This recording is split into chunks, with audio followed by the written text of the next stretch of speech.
আপনারা জানেন লাইলাতুল বারাত আগামী 14 ফেব্রুয়ারি। যুবক ভাইরা 14 ফেব্রুয়ারি শুনলে তো তোমরা অন্যদিকে নিয়ে যাও। এইবার আর অন্যদিকে যাওয়ার কায়দা নাই। 14 ফেব্রুয়ারি আবার অন্যদিকে না, এবার লাইলাতুল বারাত, ঠিক কিনা? লাইলাতুল বারাত বা শবে বরাতের নাম শুনলে অনেক ভাইদের আবার অ্যালার্জি হয়। তো সেই অ্যালার্জি দূর করা উচিত, মেডিসিন প্রয়োগ করুন, অ্যালার্জি দূর হবে। কোরআন হাদিসে লাইলাতুল বারাত সম্পর্কে অনেক কথা আছে, এগুলি আমাদের জানতে হবে এবং ওই অনুযায়ী আমল করতে হবে।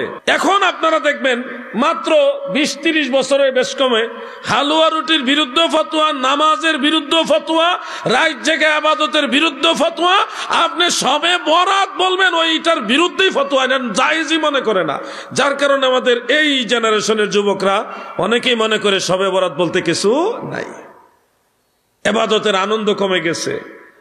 ও যুবক ভাই আমার, তাফসীরে দুররে মানসুরের মধ্যে এবং তাফসীর ইবনে কাসির, শুআবুল ঈমান লিল বাইহাকি, কানজুল উম্মাল, ইমাম মুত্তাকি হিন্দি রাহমাতুল্লাহ আলাইহির লেখা, জামিউল আহাদিস ইমাম সুয়ুতির লেখা, এই কিতাবগুলির মধ্যে অনেকগুলো হাদিস, মুসান্নাফ আব্দুর রাজ্জাক সহ অনেকগুলো কিতাবে পেলাম লাইলাতুন নিসফে মিন শাবান বা শবে বরাত যখন আসে, ওই দিন আমার আল্লাহ আগামী 1 বছরের মধ্যে কারা কারা মারা যাবে এবং কারা কারা জন্ম হবে, এরপরে আগামী 1 বছরে কোন যুবকগুলি বিয়ে শাদী করবে, কাদের ছেলে মেয়ে জন্ম হবে, কার কতটুকু রিজিক হবে, ব্যবসা বাণিজ্য কিরকম হবে, কার ব্যবসা আরো ভালো হবে, কার ব্যবসা লস হবে, ডিটেলস 1 বছরের বাৎসরিক বাজেট আমার আল্লাহ শবে বরাতের রাত্রে নির্ধারণ করে। ও যুবক ভাই, আমি তো বললাম এই যে 1 বছরের বাজেট আল্লাহ তাআলা লাইলাতুল বারাতে নির্ধারণ করে, বলতে গিয়ে 4-5টা কিতাবের নাম বলছিলাম নি নাকি? 1 নম্বরে তাফসীরে দুররে মানসুর, 2 নম্বরে শুআবুল ঈমান লিল বাইহাকি। বাংলা বই, অনুবাদকৃত বই পড়ে সে আপনাকে বলতেছে শবে বরাত কোরআন হাদিসে নাই, বেদাত। আর আমরা তো এমন এমন কিতাব থেকে হাওলা দিই, যেই কিতাব সে পড়বে তো দূরের কথা, সে তার এই বয়সে দেখছে কিনা সন্দেহ আছে। যার কারণে এই হাদিস বললেও তারা মনে করে এটা জাল হাদিস, কারণ সে তো কিতাব এটা দেখাই নাই, পড়বে তো পরের কথা। তার কাছে মনে হয় এটা কি হাদিস, জাল হাদিস মনে হয়। সামনে মাহে রমাদান, এই সময়টা আমাদের মাহে রমাদানের পূর্ব প্রস্তুতির সময়। বিশেষ করে আমি যুব সমাজের দৃষ্টি আকর্ষণ করব, আপনারা একটু মনোযোগী হবেন, কথাগুলো শুনবেন, কারণ এই সময়টা ভালো না। 1450 বছর আগে প্রিয় নবীজির একখানা ভবিষ্যৎবাণী এই বর্তমান সময়ে আমরা হুবহু মিল পাচ্ছি। যে ভবিষ্যৎবাণীটা হলো, আল্লাহর হাবিব বলেছেন, আমার উম্মতের মাঝে এমন একটা কওম, দল আবির্ভূত হবে যারা আমি রসুলের সুন্নতগুলোকে, বা যেটা সুন্নত হিসেবে স্বীকৃত সেটাকে বিদআত বানিয়ে দিবে, আর যেটা বিদআত সেটাকে সুন্নত বানাবে। আর সুন্নাতু ফীহিম বিদআতুন ওয়াল বিদআতু ফীহিম সুন্নাতুন, তাবরানীর মুআজামুল আওসাতের মধ্যে হাদিসটা উল্লেখ। অনেক জিনিস আছে যেটা আল্লাহ এবং আল্লাহ রসুল পছন্দ করে, সাহাবাই কারাম পছন্দ করে, কিন্তু আমাদের অনেক ভাইয়েরা এগুলিকে পছন্দ করেন না, এটাকে বিদআত বানিয়ে ছেড়ে দেন। এমনকি এই সময়ে আপনি আপনার আব্বাজান আম্মাজান তিনাদেরকে সম্মান তাজিম করবেন, এই জায়গাটাও বাধা আসে যে এইভাবে সম্মান করা যাবে না, এটা বিদআত, শিরক। মানুষ মারা গেলে তাদের কবরস্থানের কাছে গিয়ে আমরা জিয়ারত করি, সে জিয়ারতের পদ্ধতির মাঝেও বিভিন্ন ধরনের প্রশ্ন এসে আপনাদেরকে বাধাগ্রস্ত করবে। এইভাবে করা যাবে না, ওইভাবে করতে হবে, এইভাবে করা যাবে না, ওইভাবে করা যাবে না, বহু শর্ত। যার কারণে আজ থেকে 30-40 বছর আগে যেই পরিমাণে মানুষ কবর জিয়ারত করত, এখন ওই কবর জিয়ারত নাই। আগে নামাজ পড়ে, সুন্নত পড়ে, নফল নামাজ পড়ে, বিভিন্ন জিকির আজকার, কোরআন তেলাওয়াত, বিভিন্ন নেক আমলের শেষে যেইভাবে মানুষ আল্লাহর কাছে কান্নাকাটি করত, দোয়া করত, মুনাজাত করত, এখন আগের মতো সেই দোয়া মুনাজাতও নেই। দুরূদ সালাম কমে গেছে। বড় বড় সমাবেশ হয়, হাজার হাজার লক্ষ লক্ষ মানুষের সমাবেশ হয়, কিন্তু নবীজির দুরূদ শরীফের আমল নাই। তো এই যে মজলিসগুলি বাড়তেছে, নবীর দুরূদ কমতেছে, আল্লাহর জিকির কমতেছে, দোয়া মুনাজাত করতে কমতেছে, তাজিম তাকরিম সম্মান এগুলি কমে যাচ্ছে, যার কারণে দেখেন আগে হসপিটালে রোগী এত বেশি ছিল না, এখন রোগীর সংখ্যা বেশি। রোগীর সংখ্যা বেশি, থানায় গিয়ে দেখেন মামলার সংখ্যাও বেশি। আগে এত রোগও ছিল না, এত মামলাও ছিল না, কিন্তু মানুষের আমল ভালো ছিল, আল্লাহর কাছে মোনাজাত করত। আপনার ছোট্ট একটা মোনাজাত, এই দুইটা ঠোঁট আর জিহ্বা নাড়িয়ে আল্লাহর কাছে যে বলেন, আল্লাহ আপনার কাছে দোয়া করছি আমার আব্বা আম্মার কবরের আযাব মাফ করে দেন। আপনার এই ছোট্ট একটা দোয়ার বরকত এত পাওয়ারফুল বরকত যে এই দোয়ার বদলতে আল্লাহ কবরের আযাব সাথে সাথে মাফ করে দেয়। আপনি হয়তো ভাবতেও পারেন না যে আপনার এই দোয়ার কত দাম। লৌহে মাহফুজের কলম দিয়ে তাকদীরের মধ্যে যদি কোনো কিছু লেখা থাকে যেটা আপনার জন্য শুভনীয় নয়, ধরেন আপনি ঘর থেকে বের হয়ে কোথাও যাবেন, তাকদীরের খাতায় লেখা আছে কিছুক্ষণ পরে আপনি অ্যাক্সিডেন্ট করবেন, আপনার পা ভেঙে যাবে, এটা আপনার ভাগ্যের মধ্যে তাকদীরের মধ্যে লেখা আছে। কিন্তু বের হওয়ার সময় মায়ের কাছে দোয়া চাইছেন, মা অমুক জায়গায় যাচ্ছি দোয়া করবেন। মা বলছে, আল্লাহ আমার ছেলেটা আপনার হাওলা করে দিলাম, বিপদ আপদে বাঁচাই রেখেন। আপনার মায়ের ছোট্ট একটা দোয়ার বরকতে ওই লৌহে মাহফুজের কলম দিয়ে লেখা রাস্তায় অ্যাক্সিডেন্ট হয়ে পা ভেঙে যাওয়া এই দুর্ঘটনাটা আল্লাহ তকদিরের খাতা থেকে মুছে দিয়ে পুরো রাস্তাটা নিরাপদ করে দিবে। সুবহানাল্লাহ। দোয়ার এত পাওয়ার, আপনার আমার দোয়া এটা এত পাওয়ারফুল যে রোগ বেমার মাফ হয়, বালা মুসিবত দূর হয়, কবরের আযাব মাফ হয়, আরো অসংখ্য নিয়ামত আপনি এই দোয়ার মাধ্যমে পাবেন। কিন্তু যখন থেকে দোয়া কমে গেছে তখন থেকে বালা মুসিবতও বাড়ছে, রোগ বেমারও বাড়ছে, হাসপাতালে রোগীর সংখ্যাও বাড়ছে। থানায় গিয়ে দেখেন মামলা আর মামলা, কত মামলা, মিথ্যা মামলা, সত্য মামলা, অভাব নাই। ওসি সাহেব যারা আছেন তারা অস্থির হয়ে যায় মামলার কারণে। কয়টা মামলা তদন্ত করা যায়, এত পরিমাণে মামলা।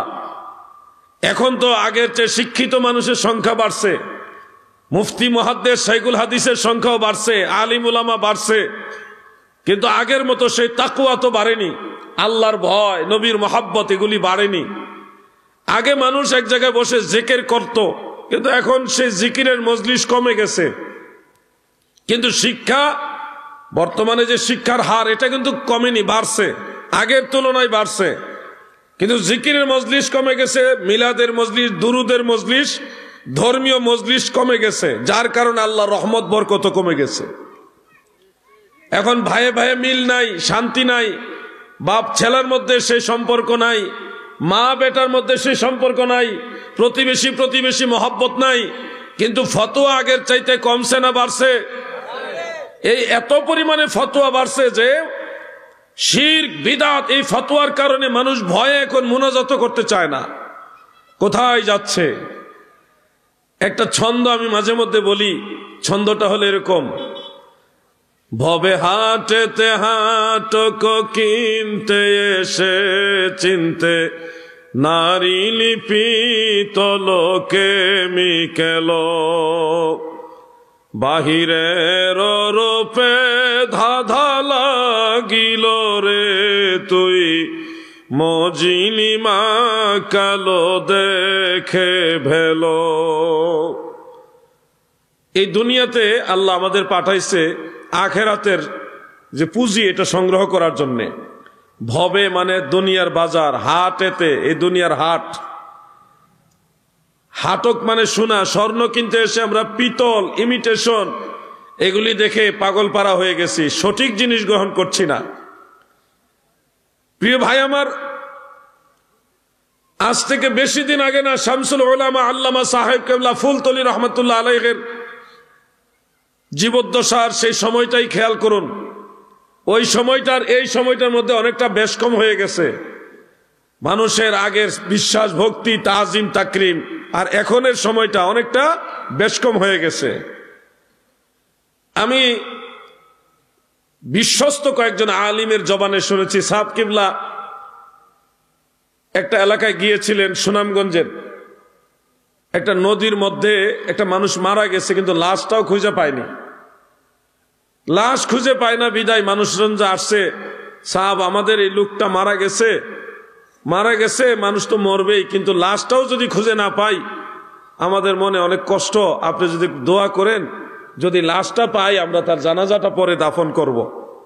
সাহাব কিবলা সেই নদীর কিনারে গিয়ে বলল, আমাকে এক টুকরা কাগজ দাও। কাগজে লিখে কি যেন লেখলেন, লেখে এটা পেঁচাইয়ে বলতেছে এটা নদীর মধ্যে ফেলে দাও।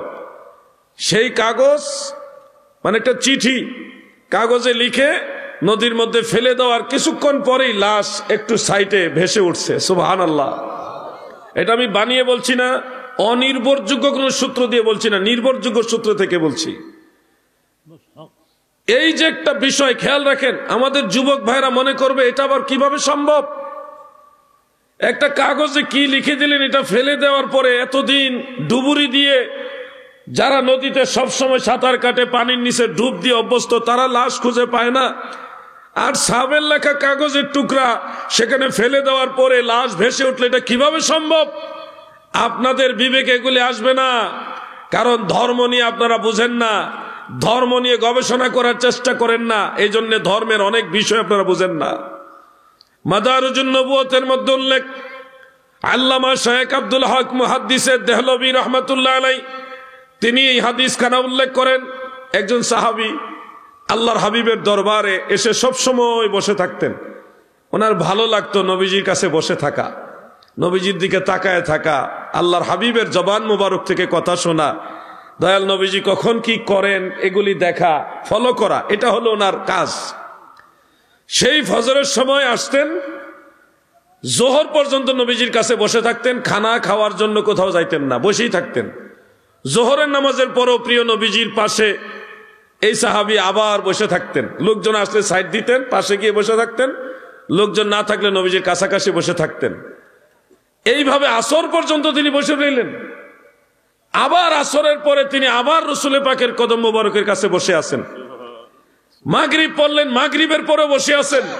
এক পর্যায়ে রাসূল করিম সাল্লাল্লাহু আলাইহি ওয়াসাল্লাম এশারের নামাজ আদায় করলেন এবং হুজরা মুবারকে প্রবেশের জন্য উদ্যত হলেন, প্রস্তুতি নিলেন। কিন্তু ওই সাহাবী এখনো নবীজির পিছ ছাড়ে না, নবীজির কাছেই বসে রয়েছে। যখনই দেখলেন আল্লাহর হাবিব হুজরা মুবারকে প্রবেশ করবে, তখন ওই সাহাবীর মনটা মলিন হয়ে গেছে, চেহারাটাও মলিন হয়ে গেছে। আহারে, রাহমাতুল লিল আলামিন নবী হুজরা মুবারকে ঢুকে যাবে, এখন তো আমি নবীজিকে দেখতে পাবো না, একটু মনটা একটু খারাপ হয়ে গেল। আহারে, এতক্ষণ সারাদিন তো নবীজিকে দেখলাম, এখন যদি নবীজি হুজরা মুবারকের ভিতরে চলে যায় আমি তার দেখতে পাবো না।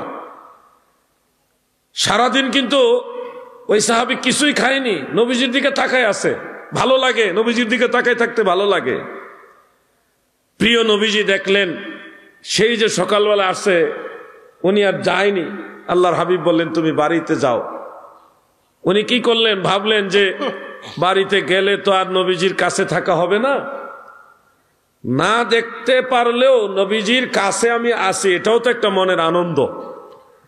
এই জন্য বাড়িতে না যাওয়ার একটা বাহানা হিসেবে বললেন, ইয়া রাসূলুল্লাহ, এখান থেকে আমার বাড়ি অনেকটা দূরে এবং রাস্তায় অনেক সাপ বিচ্ছু আছে, খুব হিংস্র পশুরাও আছে, দয়াল নবী গো, রাস্তা অনেক অন্ধকার, আমি বাড়িতে যেতে চাই না, আমি এখানে থাকবো। আল্লাহর হাবিব বললেন তুমি তো বাড়িতে যাওয়া উচিত। হুজুর অনেক অন্ধকার। রাসূল করিম সাল্লাল্লাহু আলাইহি ওয়াসাল্লাম একটা ছোট্ট খেজুরের ডাল হাতে নিয়ে ওই সাহাবীর হাতে দিয়ে বলে এটা সামনে ধরো, সামনে ধরো বলার পরেই এই খেজুরের ডালের সামনে দিয়ে নূরের আলো বের হইতেছে, রাস্তা দেখা যাইতেছে। নবীজি বলে তুমি এটা ধরে, সামনে আলো দেখা যাচ্ছে, রাস্তা দেখা যাচ্ছে, তুমি দেখে দেখে বাড়িতে যাও। এখন তার বাহানা নাই, নবীজিকে ছেড়ে যেতেই হবে, কিন্তু ওনার মনটা, কলিজাটা ফেটে যাচ্ছে, আমি বাড়ি গিয়ে কখন ফজর হব আবার আসব, এত সময় আমার দয়াল নবীজিকে ছেড়ে আমি কিভাবে থাকবো। সুবহানাল্লাহ বলেন। রহমতের ভান্ডার নবী, তুমি নূরের খনি, প্রেম কইরাছেন তোমার সঙ্গে ও নবী, স্বয়ং আল্লাহ কাদের গনি গো নবী, দয়াল নবী তুমি গুণমণি। আল্লাহর হাবিবের হস্ত মুবারকের ছোঁয়া লেগে একটা জড় পদার্থ খেজুরের ডাল থেকে আলো বের হয়ে যায়, যেন টর্চ লাইটের মধ্যে আলো জ্বলতেছে। গন্তব্যে যে পৌঁছার পরে অটোমেটিক আলো সেটা নিভে যায়। ও যুবক ভাইয়েরা, তোমরা এই জিনিসগুলি শুনলে তোমাদের কাছে আশ্চর্য মনে হবে, এটা কিভাবে সম্ভব? তুমি জানো না আল্লাহর নবীর স্ত্রীগণ 2 দিন 3 দিন না খেয়ে থাকতেন, 1 দিন 2 দিন 3 দিনও না খেয়ে থাকতেন। দয়াল নবীজি যখন কিছু খাবার সংগ্রহ করে দিতেন তিনারা খাইতেন। কোনদিন নবীজির স্ত্রীগণ আমার নবীজির সাথে কটু বাক্য কিংবা চেহারা মলিন করে কথা বলেননি। যখন এই রাহমাতুল্লিল আলামিন নবী ওই স্ত্রীর ঘরে, নবীজির স্ত্রী আমাদের মা, তিনাদের ঘরে যখন দয়াল নবীজি কদম মুবারক রাখতেন, নূরের নবীর চেহারা মুবারক দেখে সাহাবীরা, নবীর স্ত্রীগণরা তিনারা খুশি হয়ে বলতেন, ইয়া রাসূলুল্লাহ, নবী গো, আপনার নূরানী চেহারা মুবারক দেখলে পেটের ক্ষুধার যন্ত্রণা ভুলে যায়। নবীজির স্ত্রীগণ নবীজিকে দেখে বলতেন, আপনার চেহারা দেখলে আমাদের আর পেটের ক্ষুধার যন্ত্রণা থাকে না। রসুলে পাক গো, আল্লাহর হাবিব, আপনি আমাদের কাছে থাকেন, এতে আমরা সন্তুষ্ট। এই হলো নবীজির স্ত্রীগণের আদর্শ। সাহাবায়ে কেরাম নবীজিকে দেখার জন্য পাগল পারা হয়ে থাকতেন, সবসময় রসুলে পাকের কাছাকাছি থাকতেন। কিন্তু আজকের দিনে আমরা অনেক স্কলারদের জবানে আলোচনা শুনি, এইভাবে বলতেছে, নবীজির স্ত্রীগণ নাকি বলতেছেন যে আমাকে এটা কিনে দেন, ওইটা কিনে দেন। আল্লাহর নবী বলতেছেন, এত কিছু দিতে পারবো না, বুঝে খাটলে সংসার করো, নাইলে তালাক নিয়ে চলে যাও। হ্যাঁ, আরো কত সতীসা দিনারি আল্লাহ আমার মিলাই দিবে। নবীজি নাকি এই কথা নবীজির স্ত্রীগণকে বলতেন। নাউজুবিল্লাহ, ওই কাউবই হুজুরে বলছে। এই কথাগুলি আপনার বেলায় যায়, আমাদের বেলায় যায়। আল্লাহর হাবিব রাহমাতুল্লিল আলামিন নবীর ব্যাপারে এই কথা যায় না, ঠিক কিনা বলে? আপনার আমার যে অবস্থান, এখান থেকে অনেকে বলতে পারেন যার যার স্ত্রীকে বুঝে খাটলে সংসার করে, নাইলে চলে যাও, তালাক নিয়ে চলে যাও। কত মহিলা আছে আমার জন্য, এরকম আপনার ব্যাপারে হইতে পারে। রাহমাতুল্লিল আলামিন যার চরিত্র মুবারকের প্রশংসা করেছে স্বয়ং আল্লাহ, সৃষ্টিকর্তা যার প্রশংসা করে, ওয়া ইন্নাকা লাআলা খুলুকিন আযীম, আমার নবীজির খুলুক আখলাক মুবারককে আল্লাহ তাআলা আযীম বলেছেন, মহান বলেছেন। যার প্রশংসা স্বয়ং সৃষ্টিকর্তা করেন, সেই নবীর ব্যাপারে শব্দ চয়নে অবশ্যই সতর্ক হয়ে শব্দ চয়ন করতে হবে। যুবক ভাইরা আমার, কিভাবে বুঝাবো তোমাদেরকে? আল্লাহ রসুলের বেলায় যে কোনো শব্দ চলে না। ফতোয়া আলমগীরের মধ্যে মাসআলা পড়েছিলাম, আমার দয়াল নবীজি লাউ পছন্দ করত, লাউ, কদু। এই লাউ আপনি না খাইতে পারেন, আপনার ব্যক্তিগত ব্যাপার, কোনো অসুবিধা নেই। কিন্তু আপনি শুনলেন আল্লাহর হাবিব রাহমাতুল্লিল আলামিন লাউ পছন্দ করতেন, শোনার পরে যদি এনকার করে বলেন আমি লাউ খাই না, মানে নবীজি লাউ পছন্দ করে আর আপনি লাউ পছন্দ করেন না, আল্লাহর রসুলের দিকে ইন্ডিকেট করে যদি এই কথা বলেন, সাথে সাথে আপনার ঈমান ধ্বংস হয়ে যাবে। কারণ আপনি লাউ না খাইলে অসুবিধা নাই, কিন্তু এই না খাওয়ার পিছনে যদি এরকম বুঝান যে নবীজি লাউ পছন্দ করে, আমি এটা পছন্দ করি না, আপনার এই অপছন্দটা আল্লাহর হাবিবের এগেনিস্টে দাঁড় করাইছেন, এই কারণে আপনার ঈমান চলে যাবে। ভাই আমার, শব্দ চয়নে আল্লাহর হাবিবের সাথে যে কোনো শব্দ যাবে না। গতকাল একজন আলিমের আলোচনা শুনেছি, তিনিও একটা মাদ্রাসার মুহাদ্দিস, আল্লাহ ওনাকে হেদায়েত দান করুক, দোয়া করি। তিনি একটা মাহফিলের মধ্যে একজনের প্রশ্নের উত্তর দিতেছে যে হাই কমোটে দাঁড়িয়ে প্রস্রাব করা যাবে কিনা। একজন প্রশ্ন করেছে, হাই কমোটে দাঁড়িয়ে প্রস্রাব করা যাবে কিনা। এই প্রশ্নের উত্তরে তিনি রাসূল করিম সাল্লাল্লাহু আলাইহি ওয়াসাল্লামের সেই হাদিস শরীফ সহিহ বুখারী থেকে নিয়ে আসলেন যে কোনো এক সময় উম্মতকে শিক্ষা দেওয়ার উদ্দেশ্যে, ওজরের মাসআলা শিক্ষা দেওয়ার উদ্দেশ্যে প্রিয় নবীজি দণ্ডায়মান অবস্থায় প্রস্রাব মোবারক প্রস্থান করেছিলেন। এটা ছিল একটা বিশেষ ঘটনা, প্রেক্ষাপট, যা উম্মতের জন্য শিক্ষা। এটাকে উনি এইভাবে উপস্থান করেছেন যে যাত্রাবাড়ির ময়লার ট্যাঙ্কিতে আল্লাহ নবী দ্বারায় পেশাব করে দিয়েছেন। আউযুবিল্লাহ। এই কথাটাকে আল্লাহর হাবিবের ব্যাপারে যায়। এই যে আমি বললাম, আমারও তো ভয় লাগতেছে, আল্লাহর হাবিব বেজার হয় কিনা। আমি আপনাদের বুঝাইবার জন্য একবার বলছি, এত আমার ভয় লাগতেছে। কোথায় রাহমাতুল লিল আলামিন সেই দয়াল নবীজির ব্যাপারে যাত্রাবাড়ির ময়লার ট্যাঙ্কি নিয়ে লাগাইছে। ঘটনাটা হলো এরকম, মনে রাখবেন দয়াল নবীজির প্রতিটি কাজের পিছনে মূল টার্গেট হলো আমাদেরকে শিক্ষা দেওয়া। আপনি যদি এমন কোথাও যান যেখানে দাঁড়িয়ে প্রস্রাব করতে বাধ্য হন, অথবা আপনি অসুস্থ, কোমরে ব্যথা, অথবা বসতে পারছেন না, কোনো একটা পরিস্থিতির শিকার, সেক্ষেত্রে আপনি দাঁড়িয়ে প্রস্রাব করতে পারবেন, এই মাসআলাটা শিক্ষা দেওয়াই হলো মদিনাওয়ালার মূল উদ্দেশ্য। হাকিকতে আমার নবীজির প্রস্রাব মুবারক, এটা বরকতময় জিনিস। দুনিয়ার মানুষের পেশাব, আল্লাহর হাবিবের হলো প্রস্রাব মুবারক। আমাদের পেশাবের মধ্যে দুর্গন্ধ, জীবাণু ভরপুর, কিন্তু আল্লাহর হাবিবের প্রস্রাব মুবারক হলো নূর, এবং সেটা থেকে মেশক আম্বরের চেয়ে আরো বেশি সুগন্ধি। সুবহানাল্লাহ বলেন। তোমার আমার প্রস্রাব এটা হারাম, মানুষের প্রস্রাব পান করতে পারে না, এবং সেটা পান করা হারাম।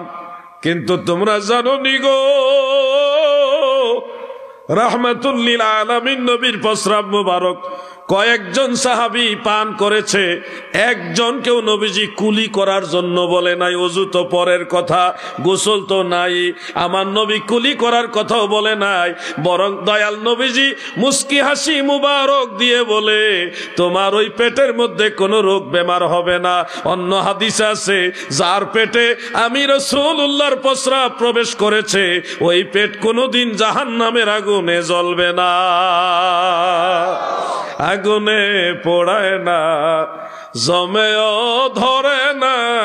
নবীর প্রেমিক যাহারা, তারে আগুনে পোড়ায় না, জমেও ধরে না। নবীর পাগল যাহারা, থাকে যদি সে গভীর সাগরে, নয়তো থাকো আগুনে।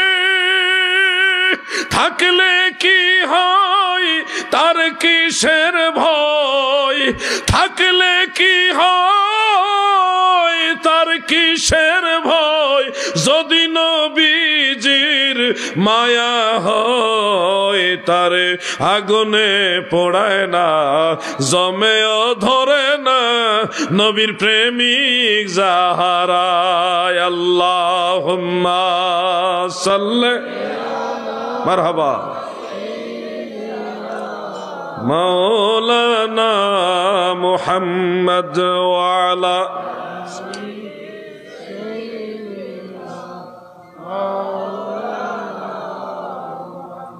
আমার দাদু ভাইয়েরা গো, যে বিষয়টা বুঝাতে চাচ্ছি ধর্ম সম্পর্কে, ধর্মের যে নবী রাহমাতুল লিল আলামিন নবী সম্পর্কে আপনাদের আইডিয়া নিতে হবে। রাসূল পাকের প্রতি সম্মান, তাজিম সাহাবারা কিরকম করতেন। কোন মজলিসে নবীজি যখন হাদিস বয়ান করতেন, সাহাবারা গাছের খুঁটির মতো বসে থাকতেন, নড়াচড়াও করতেন না। এমন ভাবে আদবের সাথে মজলিসে নববীতে বসতেন। আর ওই মজলিসে এক মুহূর্ত বসা হলো, গোটা দুনিয়ার সমস্ত আউলিয়া ইকরাম যদি এক পাল্লায় রাখা হয়, আর একজন রাসূল পাকের সোহবত প্রাপ্ত সাহাবীর কদম মুবারকের ধুলা যদি আরেক পাল্লায় রাখা হয়, আল্লাহর হাবিবের সাহাবীর পায়ের ধুলার মর্যাদা আল্লাহর কাছে বেশি হবে। সুবহানাল্লাহ। কত দামি সেই মানুষগুলো। কেন দামি? তারা এই দুই চোখ দিয়ে আল্লাহর রাসূলকে দেখেছে। নবীজিকে দেখার কারণে ঈমানের নজরে তাদের এত দাম, এত মর্যাদা। আমরা না হয় অনেক পরে আসছি, চর্মচক্ষু দ্বারা নবীজিকে দেখতে পারবো না, কিন্তু অন্তরচক্ষু কিংবা স্বপ্নে যুগে আল্লাহর হাবিবকে দেখা তো সম্ভব। চেষ্টা করলে সম্ভব কিনা? না, কথা বলেন, সম্ভব কিনা বলেন? তাহলে এই নিয়তটা রাখেন। আমার আপনার এই চোখ ছাড়াও আরো চোখ আছে, প্রত্যেকেরই চোখ আছে, সেটা পরিপূর্ণভাবে জাগ্রত করেন। এই চোখ ছাড়াও আপনারা দেখেন, অন্য চোখ দিয়ে দেখেন, কিন্তু স্বপ্নে দেখেন না।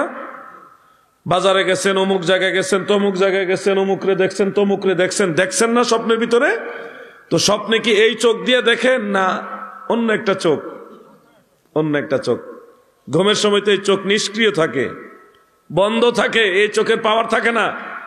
স্বপ্নের ভিতরে যা কিছু দেখেন অন্য একটা চোখ আছে, ওইটা দিয়ে দেখেন। তার মানে বোঝা যাচ্ছে মানুষের শরীরে অদৃশ্য আরেকটা চোখ আছে, যা দিয়ে দেখা যায়, যা দিয়ে দেখা যায়। ওই চোখটাকে যদি পরিপূর্ণ জাগ্রত করতে পারেন, উপযুক্ত করতে পারেন, তাহলে একটা সময় আসবে এই বাংলার কুলাউড়া থেকে রাহমাতুল্লিল আলামিন নবীকেও দেখা যাবে। সুবহানাল্লাহ বলেন, সুবহানাল্লাহ বলেন। আল্লাহর হাবিবকে দেখার নিয়ত রাখেন। নবীজি আমাদেরকে অনেক ভালোবাসে, অনেক ভালোবাসে। কেমনে?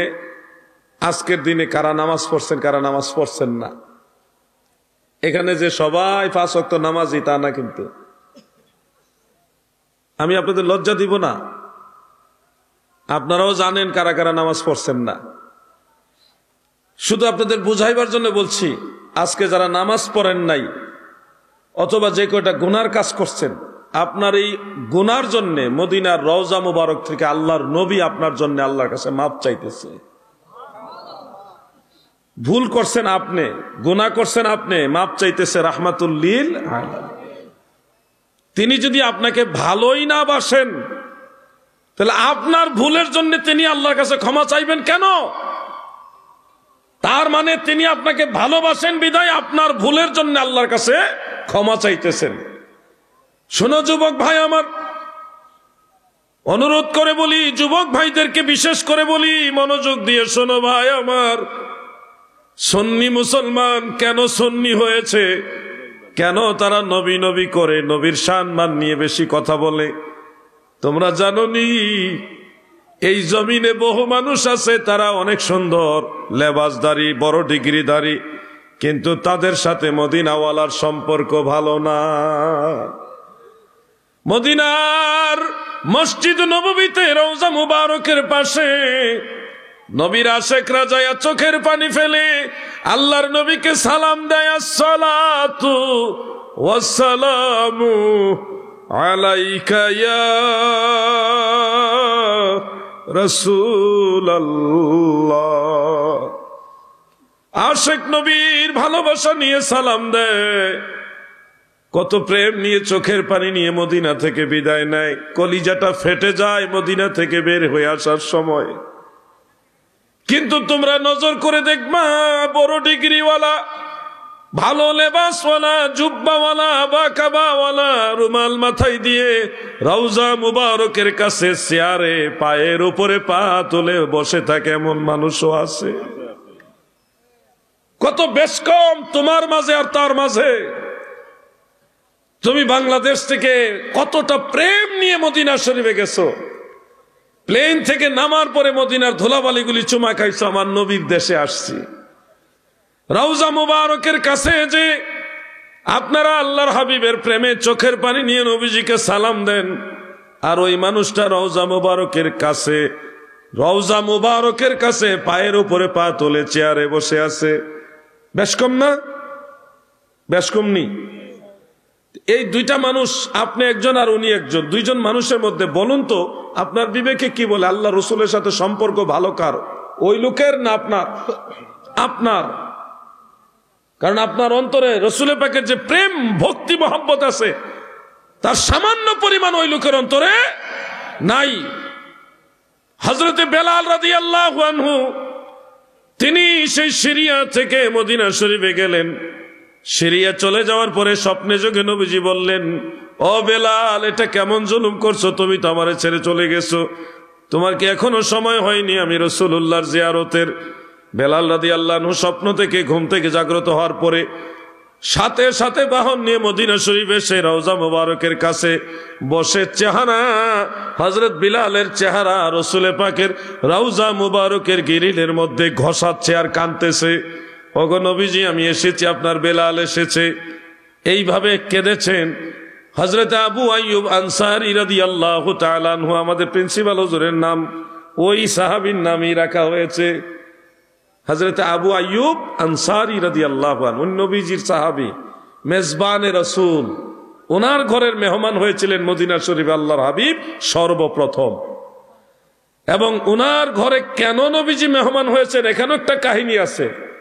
আল বেদায়া ওয়ান নেহায়ার মধ্যে উল্লেখ, দয়াল নবীজি দুনিয়াতে শুভাগমন করার 800 বছর পূর্বে একজন বাদশাহ ছিল, তার নাম তিব্বে হামিরি, কেউ কেউ হুমাইরি বলে।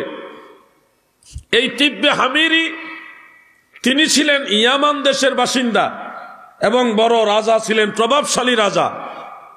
তিনি একটা বড় ধর্মীয় প্রতিষ্ঠান বানিয়েছিলেন, যেন সারা পৃথিবীর মানুষ ওখানে যায়, গিয়ে ওখানে হজের মতো একটা কাজ করে এবং সেখানে ব্যবসা বাণিজ্য ভালো হয়। কিন্তু মানুষ সবাই কাবা ঘরেই যায়, উনার এই ধর্মীয় প্রতিষ্ঠানে কেউ যায় না। এই হিংসায় বাদশাহ তিব্বে হামিরি তিনি কাবা ঘর ভেঙ্গে ফেলার সিদ্ধান্ত নিয়েছিলেন, যেটা ভেঙ্গে ফেললেই মানুষ আর ওখানে যাবে না, আমার এই ধর্মীয় প্রতিষ্ঠানে সবাই আসবে। যখন তিনি সিদ্ধান্ত নিলেন ওনার সেনাবাহিনী সহ কাবাঘর ভাঙবে, তখন এক অচেনা রোগ ওনাকে গ্রাস করলো, অসুস্থ হয়ে গেলেন, উনি বিছানায় পড়ে গেলেন, মৃত্যু শয্যায় শায়িত হয়ে গেলেন। বেশ অনেক দিন ধরে উনি অসুস্থ। এই অসুস্থ একজন সুফি দরবেশধারী একজন লোক এসে বললেন, হে বাদশাহ মহোদয়, আপনি ওই কাবাঘর ভেঙ্গে ফেলার সিদ্ধান্ত নেওয়ার পরেই আপনি অসুস্থ হয়ে গেছেন, আমার মনে হয় আপনার এই সিদ্ধান্তটা চেঞ্জ করা উচিত। বাদশাহ মরে মরে ভাব, এখন তো সে আর ভাঙতেও তো পারবে না, যেহেতু সে মারা যাওয়ার উপক্রম হয়েছে। সে বলল, ঠিক আছে, আমি আমার সিদ্ধান্ত উদ্ধ করলাম, আমি ওই কাবাঘর ভাঙব না। এর পরক্ষণে তিনি ধীরে ধীরে সুস্থতা অনুভব করতেছেন। কিছুটা সুস্থতা অনুভব করার পরে তিনি বলতেছে, এই ঘর তো সাধারণ ঘর না, এই ঘর ভাঙ্গার নিয়ত করার পরে আমি অসুস্থ হয়ে গেলাম, সেই নিয়ত বা সিদ্ধান্ত থেকে সরে আসার পরে আমি এখন সুস্থ হয়ে যাচ্ছি, তার মানে ঘরের মধ্যে কিছু একটা আছে, কিছু একটা মাহাত্ম্য আছে, আমাকে তোমরা ওই ঘরের কাছে নিয়ে যাও। বাদশাহ তিব্বে হামিরি, হুজুরের নামের ব্যাখ্যা থেকে আয়া পড়ছে কাহিনী এটা, আপনারা কি বেজার হইতেছেন নাকি? বাদশাহ তিব্বে হামিরি তিনি কি করলেন, ওই বড় এক বিছানার মধ্যে শুয়ে, এটা আবার 4-5 জনে আরো বেশি জনে কাঁধে নিয়ে কাবাঘর দেখার জন্য ইয়ামান থেকে মক্কা মুকাররমায় আসলেন। তখন মক্কার নাম হইল বাক্কা। এসে কাবাঘর যখন উনি দেখলেন, দেখেই মানে পূর্ণাঙ্গ শতভাগ সুস্থ হয়ে গেলেন। এরপরে দেখলেন কাবাঘরে কোনো গিলাপ বা কোনো কিছু নাই, তখন তিনি খুশি হয়ে বাদশাহ হিসেবে কাবাঘরে গিলাপ দিলেন। পৃথিবীতে সর্বপ্রথম কাবাঘরে গিলাপ পরাইছে বাদশাহ তিব্বে হামিরি, গিলাপ পরাইলেন কাবাঘরকে। পরাইয়া তিনি এই কাবার ইতিহাস জানার জন্য বড় বড় পণ্ডিত, ধর্মীয় বড় বড় পণ্ডিত যারা, তাদেরকে খুঁজতেছেন। তারা জমা হয়ে বললেন, এই কাবাঘর এই বানাইছে, ওই বানাইছে, এমনে হয়েছে, এমনি হয়েছে, হইতে হইতে আদম আলাইসাল্লাম থেকে আসতে আসতে ইব্রাহিম আলাইসাল্লাম হয়ে সব ইতিহাস উনি জানলেন। এবং শেষ পর্যন্ত জানলেন এই কাবার পাশেই একজন নবীর জন্ম হবে, তিনি সর্বশেষ নবী, তিনি মুহাম্মদ মুস্তাফা আহমদ মুজতবা সাল্লাল্লাহু আলাইহি ওয়াসাল্লাম। যখন নবীজির কথা শুনলেন এবং এটাও জানলেন যে তিনি এখানে জন্ম হলেও তিনি এখানের শেষ পর্যন্ত বাসিন্দা হবেন না, তিনি একটা পবিত্র নগরীতে ইয়াসরিব শহরে তিনি চলে যাবেন। তখন এই বাদশাহ তিব্বে হামিরি চিন্তা করলো, আমি ওই আখিরি নবীর দেখা সাক্ষাৎ চাই, আমাকে তোমরা ওই শহরে নিয়ে যাও যেই শহরে তিনি বাসিন্দা হবেন। তখন উনি চলে গেলেন ইয়াসরিবে, মানে মদিনা শরীফে। মদিনা শরীফকে উনি 2 তলা একটা পাথরের ঘর বানাইলেন, পাথর দিয়ে, বড় বড় পাথর দিয়ে 2 তলা ঘর। ওই ঘর নিচতলায় উনি থাকে আর উপর তলায় কাউকে রাখতে দেয় না, থাকতে দেয় না। উনি বললেন যে নিচে আমি থাকবো আর উপরে আখিরি নবী থাকবে, ওনার কদমের নিচে আমি তিব্বে হামিরি থাকবো। সুবহানাল্লাহ বলেন। 2 তলা ঘর বানাইলেন। কিন্তু বছরের পর বছর যাচ্ছে, রাহমাতুল্লিল আলামিন নবী আখিরি নবীর তার খবর নাই। এক পর্যায়ে বয়সের ভারে উনি দুর্বল হয়ে ভেবে বুঝলেন যে উনি হয়তো বয়সের বেরের মধ্যে নবীর সাক্ষাৎ পাবে না, তখন একটা চিঠি উনি লিখলেন চামড়ার মধ্যে। চিঠির ভাষাটা ছিল এরকম: আমি বাদশাহ তিব্বে হামিরি আপনার প্রতি সালাম জানাচ্ছি। ওহে আল্লাহর নবী আহমদ, আপনার সুসংবাদ পেয়ে আপনার প্রতি ঈমান আনলাম।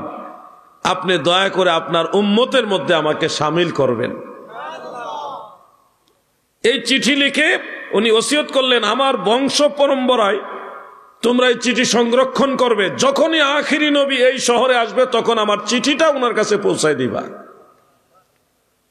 এই জন্যে মুসনাদু আহমদের মধ্যে হাদিস উল্লেখ, عن أبي هريرة رضي الله تعالى عنه قال قال رسول الله صلى الله عليه وسلم لا تسبوا تبعا فإنه قد كان أسلم رواه أحمد। হযরত আবু হুরায়রা বলেন, আল্লাহর হাবিব বলেন, উম্মতেরা গো,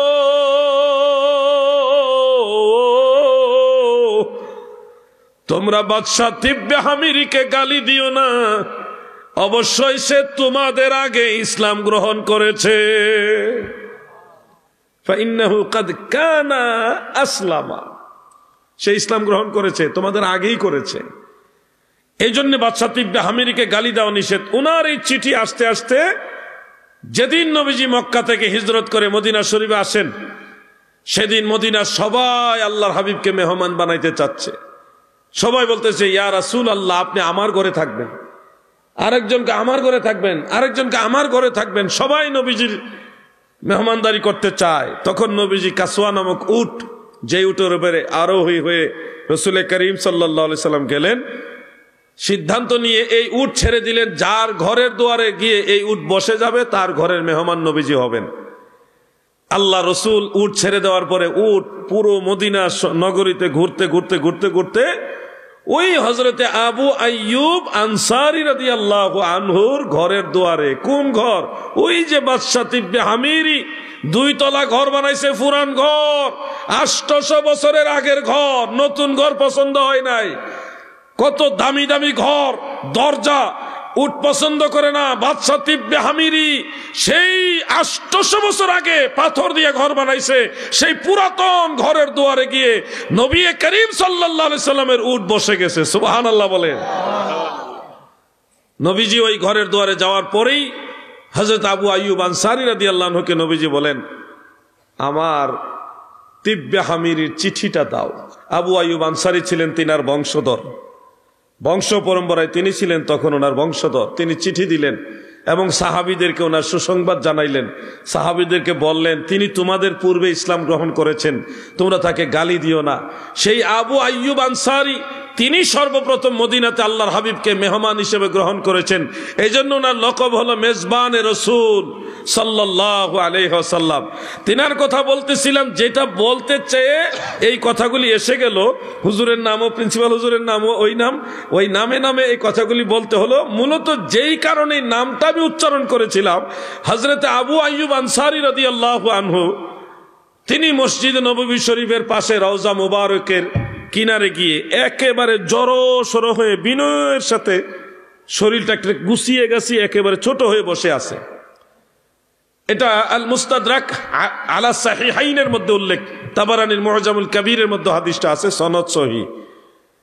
তিনি যখন এইভাবে বসে আছে, পিছন থেকে কুখ্যাত মুনাফিক মারওয়ান ইবনে হাকাম, সে পিছন থেকে হযরত আবু আইয়ুব আনসারীর এই দৃশ্যটা এইভাবে কুজু হয়ে একবারে জড়সড় হয়ে বিনয়ের সাথে ছোট হয়ে বসে আছে, দৃশ্য দেখে তার পছন্দ হইল না। মারওয়ান বলতেছে, কে তুমি? তুমি এখানে এইভাবে বসে আছো কেন? তুমি কি জানো কি করছো? মানে মারওয়ানের দৃষ্টিতে সে শিরক করতেছে, মানে এখানে মাজার পূজা করতেছে মারওয়ানের দৃষ্টিতে, নাউজুবিল্লাহ। ওই যে মাজারে গেলে এক ধরনের মানুষ অপছন্দ করে না, ঘুমাই রয়েছেন নাকি আপনারা? মাজারে গেলে, মাজারে বসলে, মাজারে দোয়া করলে, মাজারে ওসিলা ধরলে, এই যে বসাটাকে এক ধরনের মানুষ অপছন্দ করে না, এরা হইল ওই মারওয়ানের বংশধর। এই মারওয়ানে হযরত আবু আইয়ুব আনসারী রাদিয়াল্লাহু আনহু তিনি রওজা মুবারকের কাছে যে কুজু হয়ে বসে আছে জড়সড় হয়ে, এই দৃশ্য দেখে তিনি ধমক দিলেন, এই তুমি কি জানো কি করছো? আবু আইয়ুব আনসারী তিনিও প্রভাবশালী সাহাবী, তিনি তো একেবারে জড়সড় হয়ে বসে আছে। মারওয়ানের কথা শুনে এমনি চেহারা ঘুরাইছে, ঘুরায় আমি জানি আমি কি করছি। এক ধমকে ঠেলায় মারওয়ান দেখে উনি মেজবানে রসুল আবু আইয়ুব আনসারী, মারওয়ানে গেছে ডরাইয়া, কারে মাসালা শিখাইতাম গেলাম। এবং তিনি বলতেছেন, জিতু রাসূলুল্লাহি সাল্লাল্লাহু আলাইহি ওয়াসাল্লাম ওয়া লাম আতিল হাজার, আমি রাহমাতুল লিল আলামিন নবীর কাছে এসেছি, আমি এই মাজারের ইট পাথরের কাছে আসিনি, আমি আমার নবীর কাছে এসেছি। সুবহানাল্লাহ বলেন। এখান থেকে শিক্ষা নেন, আমরা যারা হযরতে শাহজালাল ইয়ামানি মুজাররদি, হযরতে শাহপরান সহ আল্লাহর ওলিদের মাজারে যাই গো, আমরা ওই মাজারের ইট পাথরের কাছে যাই না রে। ওই মাজারে আল্লাহর ওলি আছে, সেই আল্লাহর ওলির জিয়ারতে যায়। তোমরা দেখো আমরা ইট পাথরের মাজার বা কবরের কাছে গিয়ে বসেছি, কিন্তু আমরা দেখি এখানে আল্লাহর ওলি শুয়ে আছে, ওনার কাছে বসলে আল্লাহ দোয়া কবুল করবে ওনার খাতিরে, ওই জন্য মাজারে যায়। ঠিক কিনা বলেন? দৃষ্টিভঙ্গি তো আলাদা। মদিনার রওজা মুবারকের কাছে আমরা যখন যাই, আমরা ভাবি আমাদের নবীর কাছে আসছি, আমরা মদিনা শরীফে নবীর দেশে আসছি, আল্লাহ রসুলের কাছে আসছি। আর যারা নবীর দুশমন মারওয়ানের বংশধর, তারা মনে করে আমরা এখানে মাজার পূজা করতে আসছি।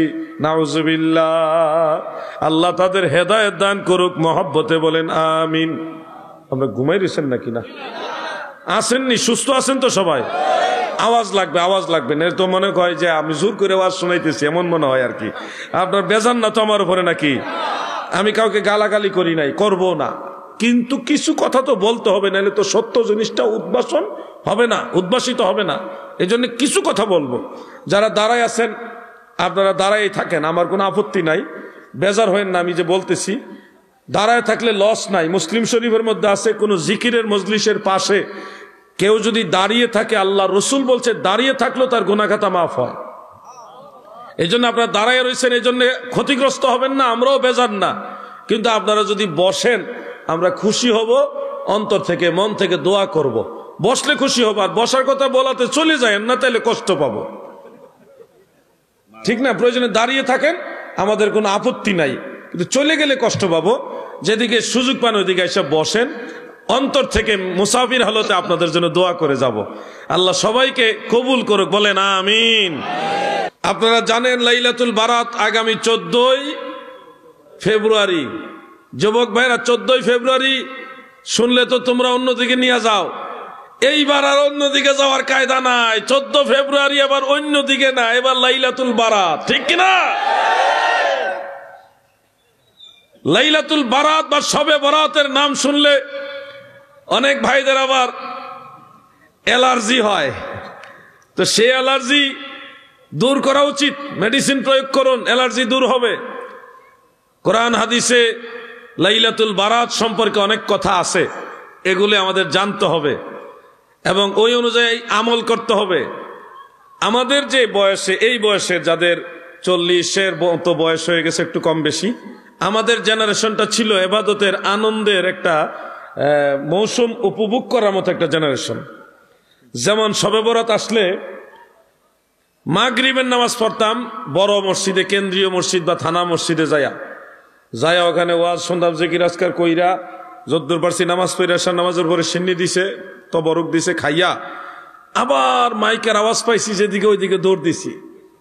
আরেক মসজিদে গিয়া ওইখানে কতক্ষণ জিকির করছি, ওয়াজ শুনছি, নামাজ কালাম পড়ছি, মোনাজাত শেষ, মিলাদের পরে আবার সিন্নি দিছে, ওইটাও খাইছি। খাইয়া আবার কান লাগাইছি কোন গ্রামের মাইক বাজতেছে, ওই গ্রামে দৌড় লাগাইছি।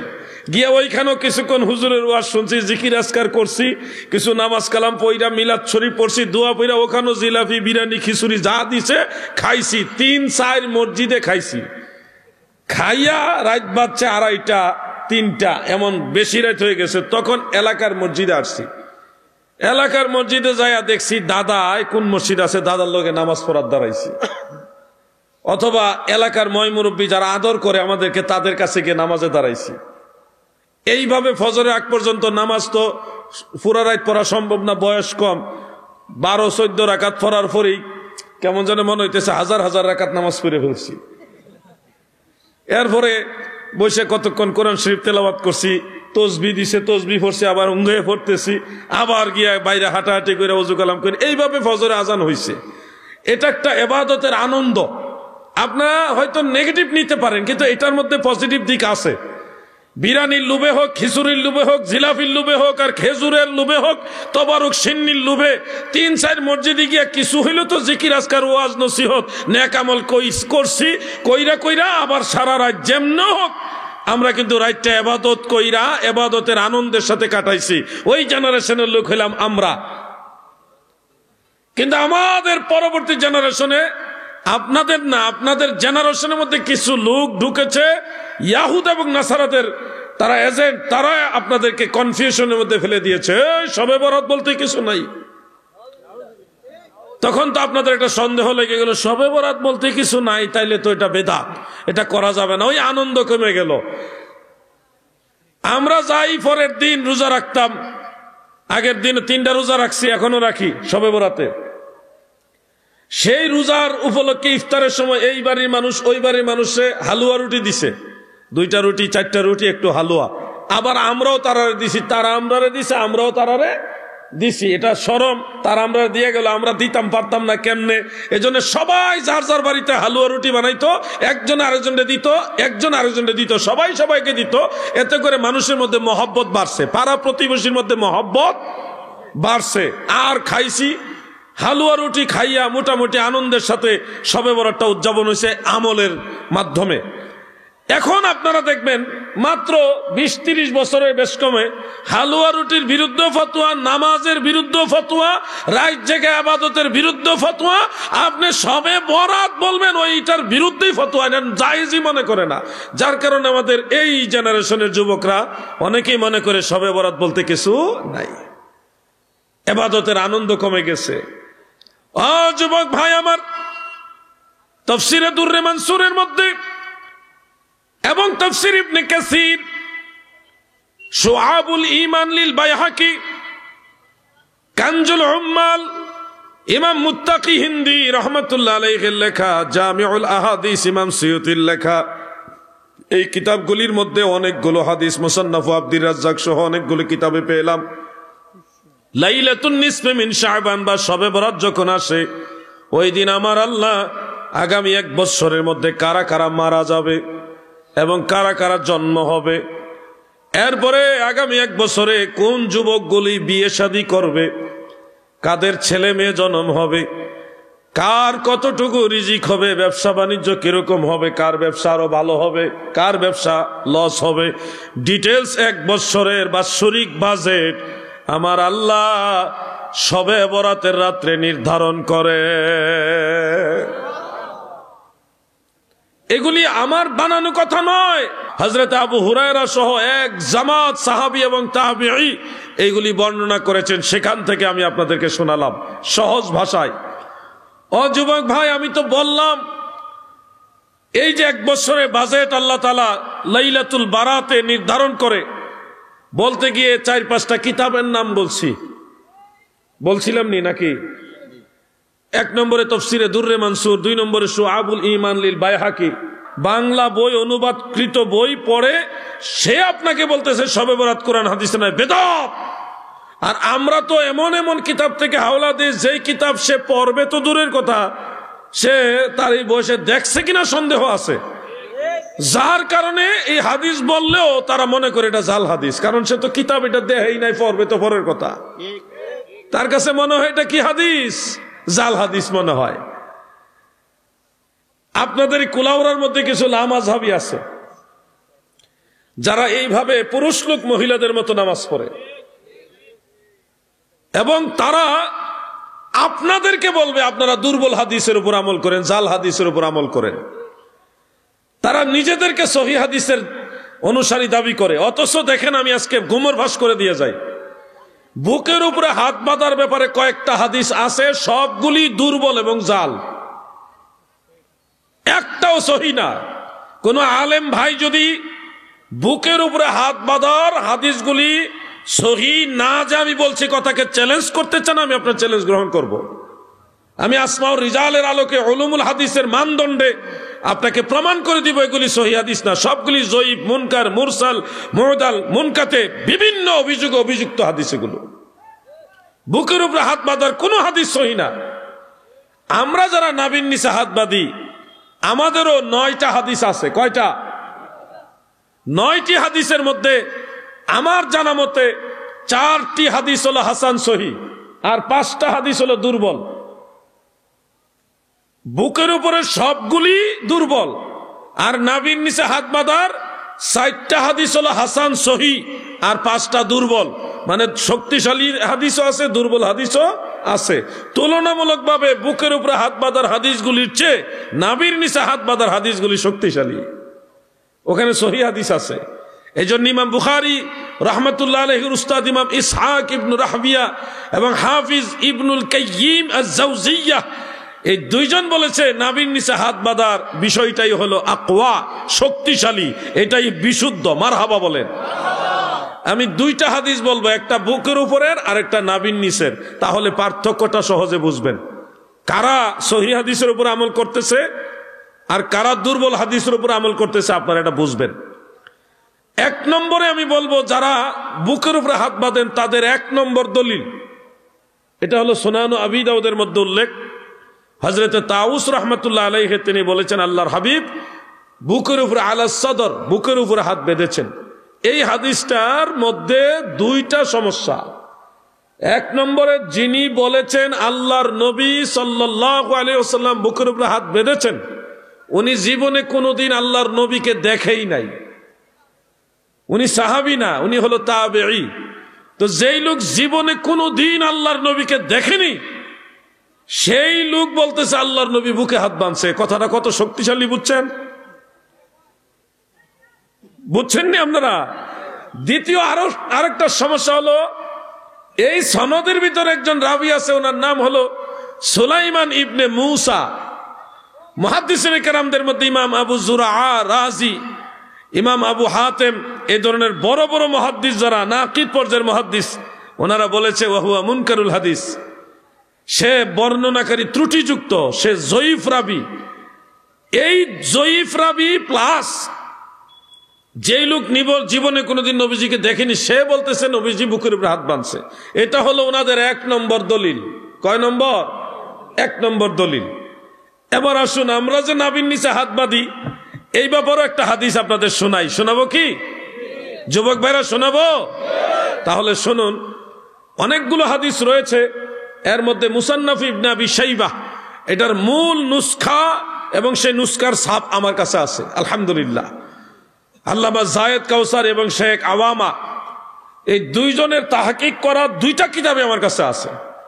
হাফিজুল হাদিস ইমাম কাসিম ইবনে কুতলুবুগা রাহমাতুল্লাহ আলাইহি, যিনি ইমাম ইবনু হাজার আসকালানির সমসাময়িক একজন নাকিদ পর্যায়ের মুহাদ্দিস, হাফিজুল হাদিস, তিনার কিতাবটা আমার কাছে আছে।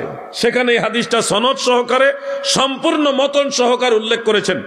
পরবর্তীতে আরো বেশ কয়েকজন মুহাদ্দিস সম্পূর্ণ হাদিস তাহতা সুররা এই শব্দ সহকারে সনদ সহকারে উল্লেখ করেছেন এবং তিনাদের মন্তব্য হলো রিজালুহু সিকাত, রিজালুহু কুল্লুহুম মুআসসাকুন, এর বর্ণনাকারী সবাই বিশ্বস্ত, এটা সহিহ হাদিস।